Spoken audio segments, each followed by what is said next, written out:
Hello everyone, good morning. কেমন আছো তোমরা সবাই? আশা করছি ভালো আছো, আমরাও ভালো আছি। দেখো বন্ধুরা, তো আমরা আজকে হট করে আর কি বাড়িতে যেতে হচ্ছে আমাদের। তো স্টেশনে চলে এসেছি। এখন বাজে কটা বাজে? এখন বাজে আটটা মতো। তো এখন আমরা বেরিয়ে গেছি। দেখো, তো স্টেশনে দাঁড়িয়ে রয়েছি, ট্রেন আসার অপেক্ষা করছি। আসলে কি বলো তো, মানে হট করে যেতে হচ্ছে, একটা কাজ, ইমার্জেন্সি কাজ চলে এসছে, তো সেই জন্য যেতে হচ্ছে, না হলে আরও দুদিন থাকতাম। তো হট করে যেহেতু যেতে হচ্ছে, দেখো আমার মেয়েদের মন ভালো না তেমন একটা, খুবই আনন্দ করেছে এই কদিন, তো সেই কারণে ওর মনটা খারাপ, ছোটোটার বেশি খারাপ। তো আর ওদিকে ভাই বোনদেরও মন খারাপ। তবে আমরা যে আবার আসতে পারি শুক্রবারে এসে হয়তো আমরা একটা মন্দিরে যাব। তো দেখা যাক, সেটা বলেছি বলে ওদের একটু শান্তি। তো যাই হোক, এই আর কি। তো বেরিয়ে গেছি আমরা। তো এখনই ট্রেন চলে আসবে।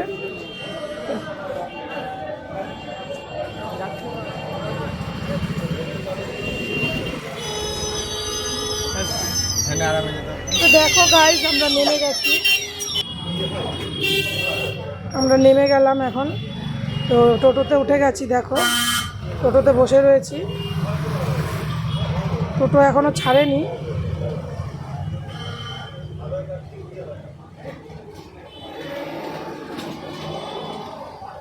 তো মেয়েদের দেখো মনটা ভালো নেই, কেমন করে তাকিয়ে রয়েছে। জোর করে হাসানোর চেষ্টা করছি আমি, এই দেখো জোর করে হাসলো। তো যাই হোক, আর কি বলবো, কিছু করার নেই। এমনিও স্কুল খুলে যাবে ওদের সোমবার থেকে। এই সোমবার থেকে ওদের স্কুল স্টার্ট। পড়াশুনোও আছে, বেশি দিন ঘোরা ঠিক না, বেশি ঘুরলে আবার। তো যাই হোক, চলো এখন বাড়ি যাব।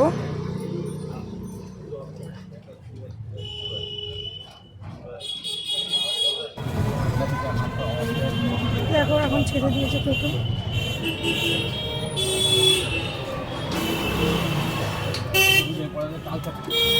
চলো বাড়ি যাই, পরে দেখা হবে।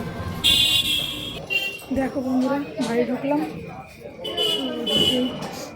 হালকা সোয়েটারটা পরে নিলাম। কি ট্রেনে ভিড়, প্রচুর ভিড়, দাঁড়িয়ে থাকতে হয়েছে। তো এসেই দেখো সোয়েটারটা খুলে নিয়েছি, এত গরম লাগছে, মানে কি বলবো। আর আমার মেয়েরা তো মানে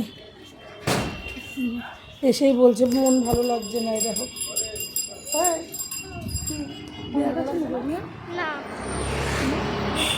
এসেই দেখো সিমনে, মানে ওর ভাই মামা ভাগ্নির ফটো দেখছি ফোনে।